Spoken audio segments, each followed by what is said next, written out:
تتم الصالحات أشهد أن لا شريك له وأشهد أن محمدا عبده ورسوله لا نبي بعده اللهم صل وسلم على سيدنا محمد وعلى آله وأصحابه ومن تبعه أما بعد Rabbana zidna ilman warzuqna fahman. Yang mulia pengurus Dewan Kemakmuran Masjid As-Sakinah, yang mulia para alim ulama cerdik pandai, para orang tua, ibu bapak semuanya yang dirahmati Allah, muslimin muslimat rahimakumullah wa ajmain. Puji beserta syukur mari kita persembahkan kehadirat Sang Maha Pencipta Allah Subhanahu wa taala yang telah memberikan petunjuk kepada kita untuk melakukan aktivitas baik malam ini. Salawat salam mari kita kirimkan kepada kekasih Allah, Nabiullah wa Rasuluh, Nabi pembawa kasih sayang, Nabi Muhammad sallallahu alaihi wasallam. Kita pun bermohon kepada Allah, mudah-mudahan salawat dan salam Allah dilimpahkan kepada keluarga besar Rasulullah dan sahabat-sahabat Rasulullah seluruhnya dan kepada kita umatnya. Allahumma salli ala sayyidina Muhammadin wa ala ali sayyidina Muhammad. Hadirin rahimakumullah, masih dengan judul yang sama ya. Judulnya apa Pak? Al-hilmu wal anatu warrifqu.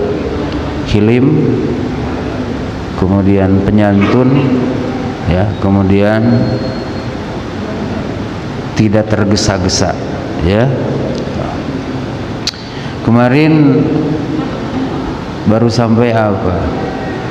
Rasul SAW meminta dengan sahabat-sahabat beliau gitu ya, yang melihat kelakuan seorang Arab Badawi itu ya, yang pipis di dalam masjid itu. Para sahabat itu tersinggung tuh Pak,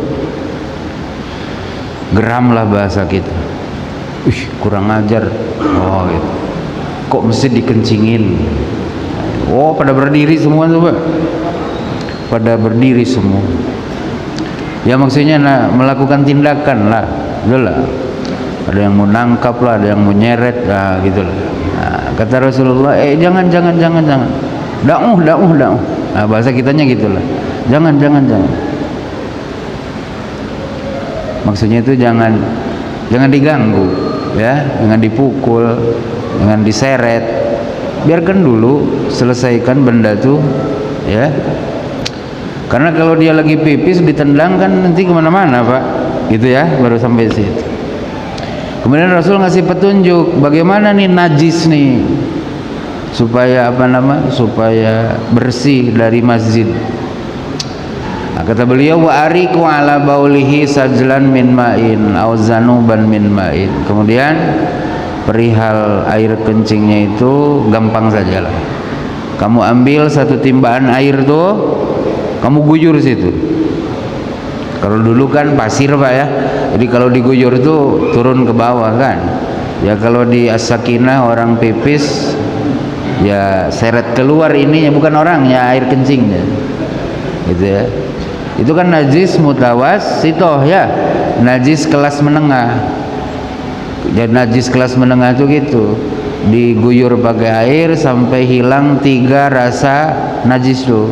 Warnanya hilang, rasanya hilang, baunya hilang. Ya kira-kira aja lah Pak. Kalau warna kan bisa dilihat, bau bisa dicium. Ya kalau rasa tak usah sampai dijilat lah. Wah ini dah rasa, warna dah tak ada, bau dah tak ada, berarti rasa pun dah hilang. Tuh. Selanjutnya Rasulullah SAW ngasih alasan ngapa beliau melarang sahabat-sahabatnya tadi yang bereaksi begitu heroik, wah. Ini masjid syiar Allah nih dihinakan, kan gitu. Tapi Rasul jangan. Oh gitu. Da'uh. Jangan. Rasul ngasih alasan kenapa beliau melarang sahabat-sahabatnya, ya, itu tadi mengganggu si Badawi yang lagi pipis tadi. Bukan Rasul nganggap masjid ini hina, bukan, betul lah. Bukan juga Rasul lembek dalam melihat kemungkaran, bukan. Karena ternyata beliau punya misi lebih besar dari setakat itu. Kata beliau begini alasannya, ya, fa innama bu'istum muyassirin walam tub'atsu mu'assirin. Gitu. Ini alasan. Karena kalian semua diutus Allah ke muka bumi ini sebagai umat yang memberi kemudahan, bukan umat yang membuat dan menambah kesusahan. Paham ya? Kalian diutus Allah, akulah berarti, ya, aku dan kalian oleh Allah dijadikan sebagai umat terakhir nih dengan status muyassirin. Muyassirin itu apa? Permudah urusan, gitu ya, permudah urusan.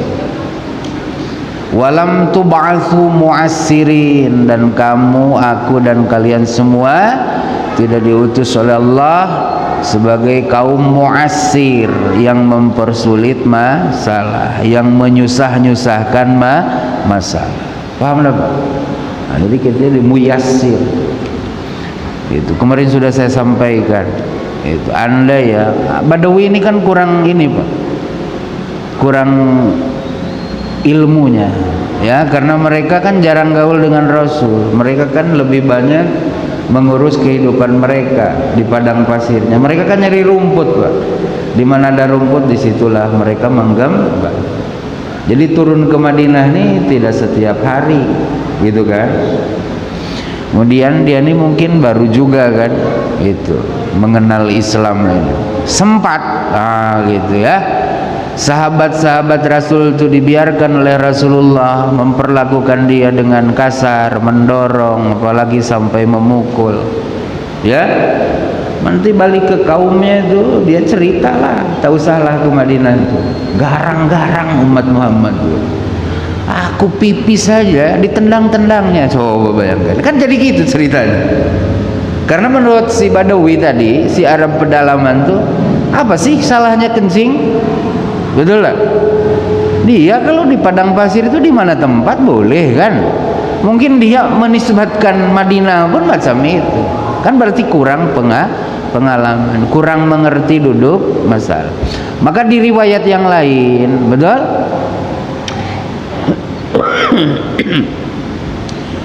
Di riwayat yang lain, ini kan di riwayatnya Imam Bukhari, ya. Nah, di riwayat yang lain seperti di riwayat Imam Ahmad, ya, di riwayat Abu Dawud atau di riwayat Ibnu Majah, disebutkan ada dialog antara Arab Badawi dengan Rasulullah nih. Itulah bahasa kitanya mungkin. Ngapa ya Rasulullah gitu? Orang tuh ribut tadi dengan kencing saya, gitu kan? Apa masalah? Kata Rasulullah nih, ini saya bacakan ya, matan hadisnya gini. Kata baginda Rasulullah SAW kepada si Badawi tadi, ketika dia bertanya seperti itu, kata baginda Rasulullah, inna hazal masjida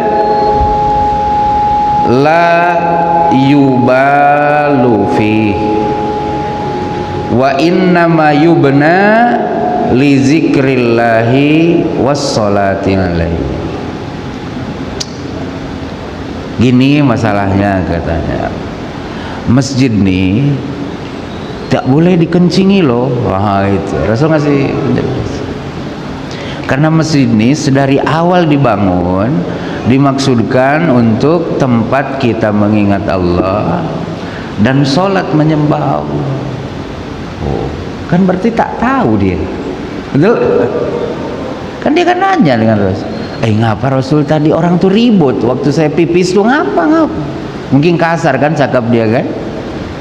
Rasul bilang, inna hadal masjid la yubalupi, masjid ini tak boleh dipakai pipis loh. Gitu. Tak mungkin hanya kan kalau dia sudah ngerti masalah kan.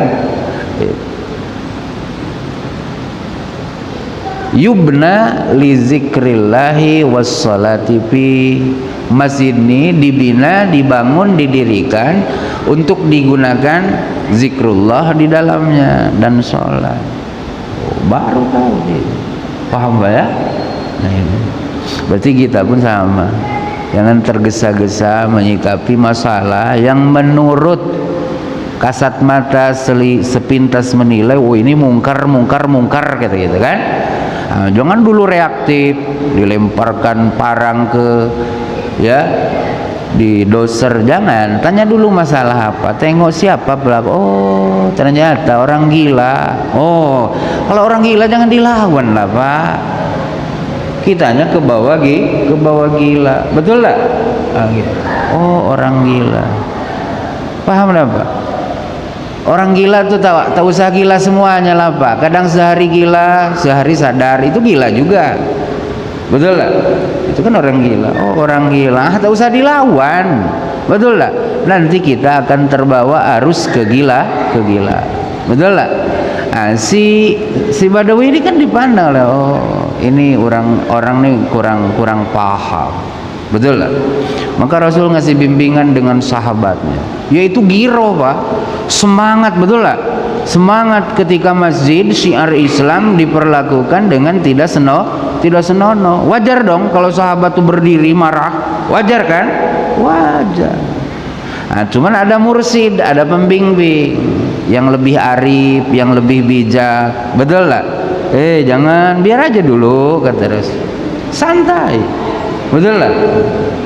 Lalu ngasih solusi, santainya tuh ngasih solusi, betul lah. Perkara najisnya ya jangan dibiar lah, betul lah, bersihin. Itu kan tak seberapa ngebersihinnya, modalnya kan 1 ember timba aja, betul lah. Nah, kemudian Rasul ngasih apa? Ngasih visi misi kita umat Islam. Kamu nuh diutus Allah muyassir. Kalau ada urusan tuh ya jangan dimakin kisru, jangan dibuat makin berat, jangan dibuat makin sulit. Carilah kemudahan, betul lah.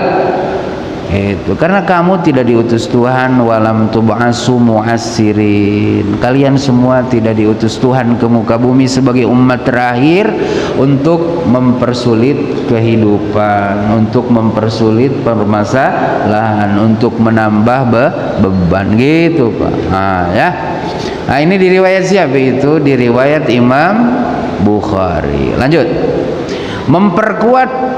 Apa yang ada di riwayat Bukhari ini, di riwayat Bukhari Muslim, baginda Rasul SAW bersabda, ya, dari Anas bin Malik, sahabat yang meriwayatkan ini.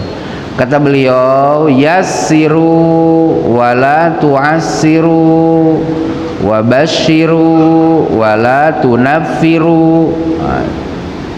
Basyiru, kamu sebagai umat terakhir, umatku, basyiru, yassiru, jadilah orang yang mempermudah. Wala tu'assiru, janganlah kamu mempersulit. Awas, yassiru ini Pak punya subjek, punya objek. Subjeknya kamu itu siapa ya? Umat Nabi Muhammad lah, betul ya. Waktu Rasul bersabda ya berarti sahabat-sahabat beliau, ya. Ya kalau sekarang kita anggaplah Rasulullah masih hidup lalu bersabda, ya berarti kita, kamu harus jadi orang yang mempermudah. Wala tu'assiru, kamu jangan menjadi umatku yang mempersulit, betul lah. Wa basyiru wala tunaffiru, dan kamu harus jadi umatku yang menjadi pemberi kabar berita, buat orang tuh senang dengan agama Allah nih, sampaikan dengan cara yang simpatik, ya. Wala tunaffiru, jangan kamu buat orang tuh lari dari agama Allah nih gara-gara kamu punya cara. Betul lah itu. Ini penting nih Pak, bahasa hadis nih kayak dibolak-balik gitu. Yassiru, gitu. Permudah olehmu urusan tuh, paham enggak? Otomatis kata itu sudah mengandung makna jangan mempersulit. Tapi kata jangan mempersulit itu disebutkan lagi secara nas, padahal dari mafhum aja kita udah pandai, betul lah. Seperti saya misalnya bilang dengan bapak pergi ya, itu mananya apa? Jangan diam terus, berarti pergilah, betul. Tapi bahasa saya tuh begini, bapak pergi, jangan diam saja. Kan gitu, diam sajanya itu disebutkan. Ini kata ulama ada makna Pak. Apa maknanya? Ada pesan begini, mafhumnya disebutkan langsung, jadi nas, jadi bahasa lisan. Kalau mafhum kan di sini Pak, yang dipahami oleh orang yang diajak bicara, pergi ya, berarti jangan duduk di sini, gitu kan? Nah, mafhum ini diucapkan juga. Ini mengandung makna bahwa mempermudah urusan, betul ya? Bukan memudah-mudahkan urusan, mempermudah urusan. Itu berlakunya itu tidak kontemporer gitu, tidak sekali berlaku sekali tidak, enggak. Tapi permanen. Siang malam, pagi sore, susah senang, urusan tuh permudah. Wala tu'assiru, mempersulit juga permanen. Jangan mempersulit. Kapan? Ya selamanya. Gitu Pak. Bukan begini. Sekarang permudah, besok persulit. Atau kita banyak permudahnya, sedikit persulitnya. Bukan begitu. Jadi permanen taisirnya, mempermudah urusan. Paham Pak ya? Maka ibadah-ibadah pun dibuatnya mudah. Itulah ibadah itu dibuatnya mudah. Perintah salat dengan berdiri itu kan itu nas Quran, wa aqimus salata, begitu ya. Tak ada salat tuh perintahnya wasallu, wa aqimus salat, dirikan salat. Maka ulama fikih menyebutkan rukun salat itu adalah al-qiyam, berdiri. Itulah. Tapi satu waktu Rasul ngasih petunjuk dengan orang yang tak sanggup, ya duduk kalau tak bisa. Tak sanggup lagi, ya baring. Paham dah Pak? Berdiri, duduk, mudah urusan. Paham Pak ya? Puasa pun sama, mudah urusan itu. Puasalah kamu bulan Ramadan. Sakit Rasul, ya udah buka aja. Saya jauh Rasul perjalanan balik ke Madura, ya udah buka aja. Paham Pak ya? Jadi jangan datang kemudian kita saking semangatnya beragama, kemudian agama ini dibuatnya menjadi serasa kaku, susah, tak ada jalan keluar. Paham ya? Jangan agama menjadi beban. Waduh, datang nih masa dimana kita harus bayar zakat Idul Fitri, betul lah. Idul Fitrinya masih sebulan lagi, beratnya dari awal Ramadan, betul lah. Ngapa? Dari mana aku dapat? Tak usah begitu. Ada timenya nanti bayar, tak ada sudah, betul lah. Itu tak ada sudah, kan begitu. Ini Ramadan belum datang dah dipikirkan beratnya zakat Idul Fitri. Kenapa? Sekarang aja untuk makan aku minta dengan kawan, kata dia. Idul Fitrinya belum datang dah dipikirkan, susah. Kan jadi beban, betul lah. Nah, ada, bayarkan. Tak ada ya sudah. Paham dah Pak? Kalau bisa ada yang dijual ya jual gitu kan. Kalau tak ada ya sudah. Paham Pak ya? Tapi jangan mempermudah-mudah, jangan mudah-mudah, apa namanya itu? Beda kan, mempermudah dan mudah-mudahkan urusan.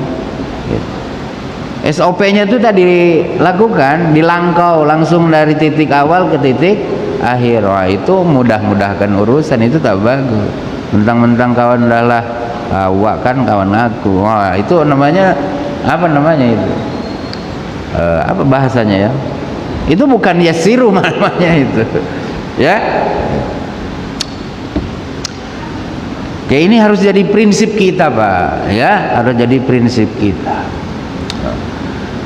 Wabashiru, dan kamu harus kasih kabar gembira orang. Potretkan agama Allah nih dengan potret yang menyenangkan untuk ditonton, gitulah. Tabsyir itu Pak, ya. Walan nafiru, jangan bikin orang lari. Nafar itu lari, ya. Wala tunafiru, jangan orang tuh dibuat kabur dari agama Allah nih. Kenapa? Karena kamu memotretnya salah.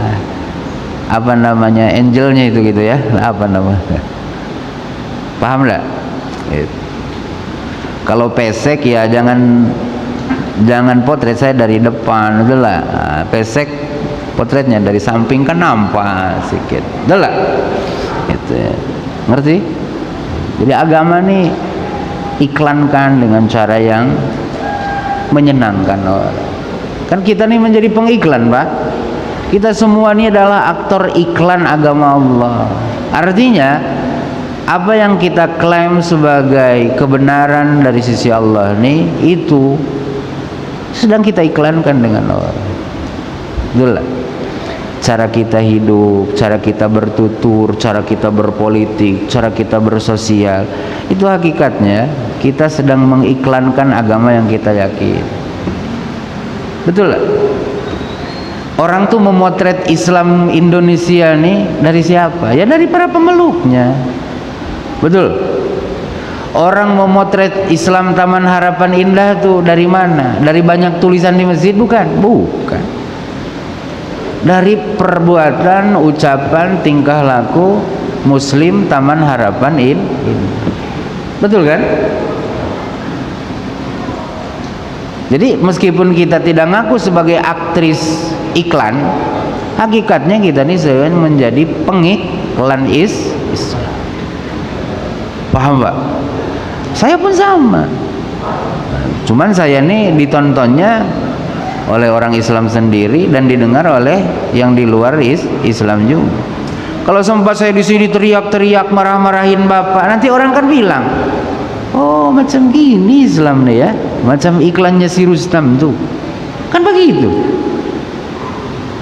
Kecuali saya bilang di sini, saya ini bukan ustadz, tukang obat, wajarlah orang bilang, oh patutlah teriak-teriak. Paham Pak? Tunjuknya jidat Bapak masing-masing oleh saya, dikata-katakannya kata-kata kotor oleh saya ke orang tuh nilai, oh kayak gitu. Paham Pak? Paham Pak ya?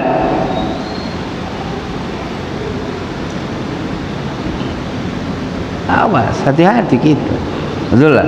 Rasul maka sampaikan, basyiru, jadilah kamu nih orang yang menjadi pemberi kabar gembira. Coba Pak, kalau dikasih kabar gembira, apa reaksi Bapak? Riang, sedih, bingung, susah? Riang kan? Penuh harap. Pak, besok, wah, kata BMKG, saya tadi udah komunikasi langsung dengan operatornya, insya Allah turun hujan. Bapak, dari malam sampai pagi itu kita dah tahu hujan 7 bulan Pak, datang gembira. Betul Pak, iya nih Pak, Bapak tuh tengok tuh WA saya, gambar langsung. Bapak dari malam nih, sejak berita tuh saya sampai pagi menunggu dengan penuh harap. Betul lah. Itu. Paham ya? Sampaikan dengan apa ya? Dengan wajah yang sedap didengar, sedap dilihat, logikanya nyambung gitu. Betul lah? Logikanya nyambung. Jangan dipersulit, dahlah sulit hidup nih, diceramahin sulit lagi kita. Aduh, enak di masjid, enak di rumah, enak kan gitu. Paham Pak ya? Gitu. Allahu Akbar. Ngeri juga ya jadi penceramah nih. Kan corongnya tuh penceramah. Ya Ustadz juga sama mengiklankan, cuman ya paling tidak sekupnya segini, ya kalau penceramah mungkin segini. Betul. Makanya saya berkali-kali Ustaz, kalau ada kekeliruan cara saya kasih tahu. Betul lah. Karena kita bertanggung jawab ini bukan antara kita dengan kita loh. Kita bertanggung jawab atas Islam yang kita yakini loh. Betul lah. Oleh karenanya wajar kemudian yang takkan merugi itu bukan hanya beriman, beramal saleh kan. Harus ada keberanian tawasau bil haq, tawasau bis sabr. Keberanian mengingatkan satu sama lain tentang kebenaran iman dan Islam ini. Betul? Jangan anti kritik kita. Ya, jangan anti kritik. Kita harus terbuka untuk dikritik siapa. Karena kita bukan nabi, bukan rasul Pak ya. Kalau nabi maksum Pak. Meskipun maksum, rasul masih dengar. Maka Allah pun ngasih bimbingan wasyawirhum, musyawarahlah. Oh gitu. Musyawarah itu kan gitu, kesediaan kita untuk mendengar pendapat orang. Kalau ngajak musyawarah yang cakap bapak sendiri bukan musyawarah, itu namanya mendikte orang untuk mengikut apa kata kita. Betul lah. Kalau musyawarah tuh gitu, kesediaan kita untuk mau menerima ide orang lain. Kayak di perang Khandaq kan, itu terkenal kan musyawarah. Maka banyak ide, ide yang dikesepakati apa? Bikin parit. Perang Uhud pun musyawarah juga. Itu kata Rasul, kita nunggu di sini atau keluar? Sebagian orang bilang kita perang kota aja, nunggu di sini. Tak sanggup kita kan emak kita ada, paling tidak lemparkan batu mereka gitu kan. Ini. Yang lainnya bilang keluar aja Rasul, kita sambut di mana mereka. Oh, gitu. Rasul menyepakati yang kedua. Gitu Pak. Nah itu tadi dalam musyawarah nih, kalau tak lapang dada kita yang tak punya ide itu tak dukung. Betul lah. Aku cakap perang tuh di kampung, tak usah kita keluar dah panas. Maka Pak, mohon maaf, dalam pelaksanaannya 300 peserta perang tuh balik, diprovokasi oleh siapa? Munafik. Aku udah cakap perang tuh jangan keluar, di kota aja. Duduk balik 300 Pak, minggat deh perang Uhud. Makanya musyawarah tuh jadi rukun bernegara yang keempat di NKRI ini. Apa itu? Apa itu? Ustaz dah lupa ya Pancasila ya? Belum? Coba terus. Jangan kayak yang diwawancara TV itu kan, sila keempat persatuan Indonesia. Kok bisa? Kan sila pertamanya Pancasila, satu Pancasila. Jadi yang keempat itu persatuan Indonesia. Maka dalam bernegara pun kita punya rukun bermusyawarah. Betul loh, kan rukunnya mantap tuh. Rukunnya bermusyawarah. Jadi bukan presiden aja Pak yang ngambil keputusan tuh. Kita punya wakil, nah itu yang mewakili rakyat. Ya jalan tak jalannya roda itu kita tak mengerti ya. Yang jelas kita sudah punya rukun bernegara nih ideal. Lanjut ketujuh ya, kita selesaikan nih. Karena judul berikutnya pun kurang lebih aja nyambung, cuman beda sedikit. man yuhramir rifqa yuhramal khaira kullah.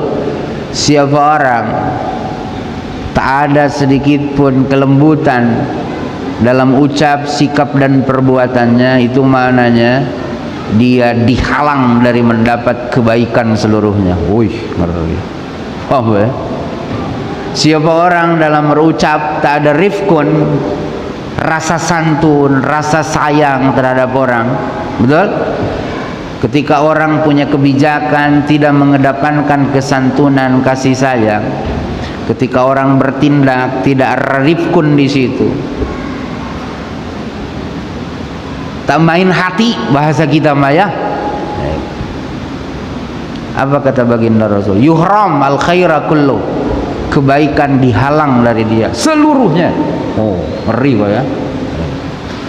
Oh, berarti harus main hati, betul lah, harus main hati, jangan main logika doang, ya. Harus membaca siapa orang, jangan semau apa yang kita suka, ya. Itu diriwayat Imam Muslim. Lanjut. Dari Abu Hurairah radhiyallahu anhu, anna rajulan qala, kata Abu Hurairah, ada seseorang lelaki bertanya dengan Nabi. Perkataannya begini, ausini ya Rasulullah, Rasul, kasih wejanganlah saya, kasih nasihatlah saya, sampaikan dengan saya tip-tip hidup nih Rasul. Oh, gitulah bahasa sekarang. Ausi, silni ilama yanfauni dinan wa dunyan. Rasul, sampaikan dengan saya tip-tip supaya hidup saya di dunia, di akhirat ini bahagia. Oh gitu.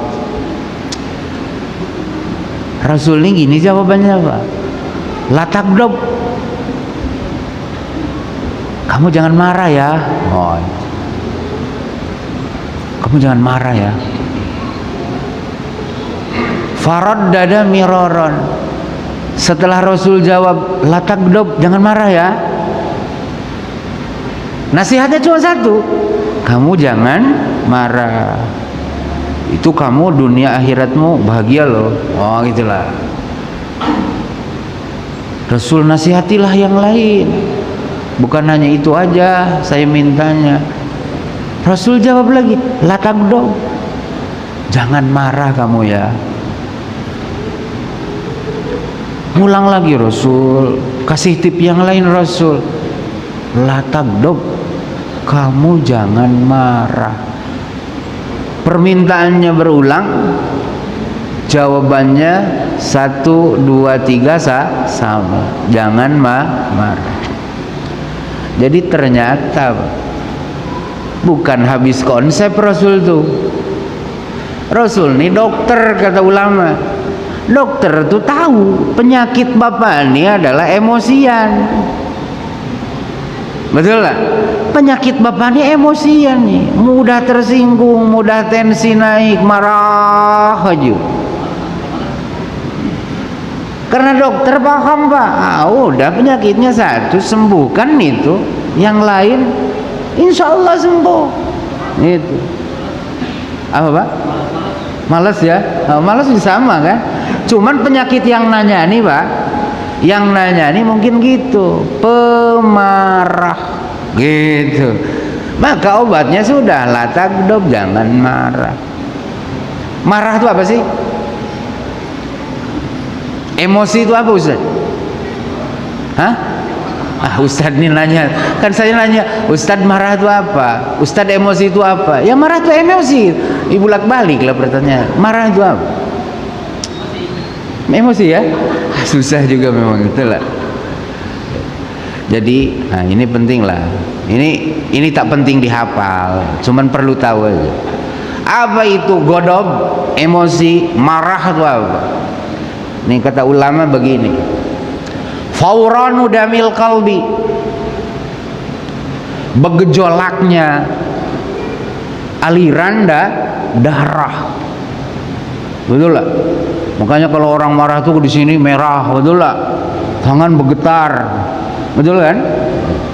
Ini kalau kita punya tensi, jangan marah, tumbang gitu. Nah, stroke kita dibuat, betul lah.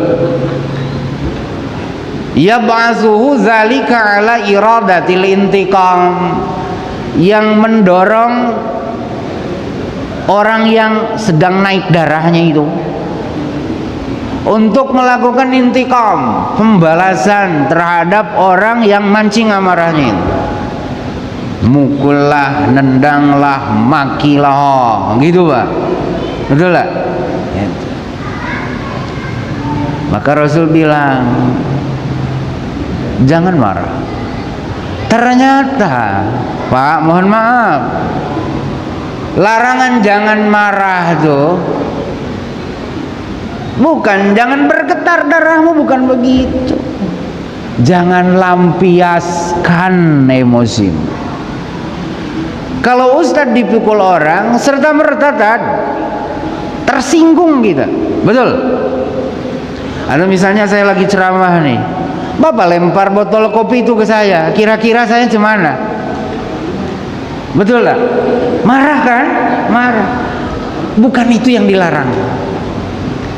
Jangan intikam, jangan lawan perbuatan jahil orang mengikuti keinginan amarahmu gitu.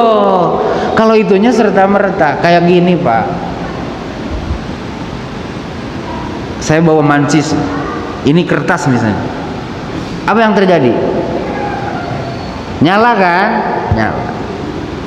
Nah seperti itu, dipukul langsung dia nyala gitu, langsung dipukulnya. Kayak sahabat tadi itu, si Yahudi itu kan, si Badawi ini, si orang pedalaman itu kan pipis di masjid. Itu menyulut emosi, namanya kok mereka pada berdiri gitu kan, nak buat sesuatu lah dengan si Badawi ini. Kata Rasul, tahan dulu. Ah gitu, kendalikan, jangan sampai intikam, jangan sampai membalas apa kebodohan orang tersebut. Paham Pak? Awas dulu, takdub tuh gitu. Jangan marah kamu. Kalau marah tak bisa Pak. Jangan sedih kamu. Mas saya nangis, macam mana tak sedih? Paham? Maka yang dilarang itu apa? Melampiaskan kesedihan dengan ekspresi yang bertentangan syariat. Gitu. Apa itu? Nangis sampai guling-guling di kubur. Nah itu meratap, ya jabalah, wahai gunung tempat aku bersandar. Oh gitu. Macamnya mati kutu hidup karena emak pergi. Habislah harapanku. Wah itu yang tak bisa. Kalau setakat meleleh air mata, nangis. Rasul pernah meleleh air mata beliau ketika Sayyid Ibrahim wafat ya, putra beliau. Rasul, apakah mengingkari qadar? Bukan, kata Rasul, bukan. Ini adalah kasih sayang yang Allah letak di hati setiap orang beriman.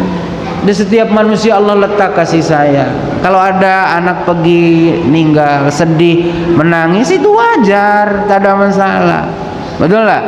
Yang tak boleh itu apa? Niyahah, meratap, ya meratap. Sampai tak bisa makan 3 tahun. Ingat bini pergi.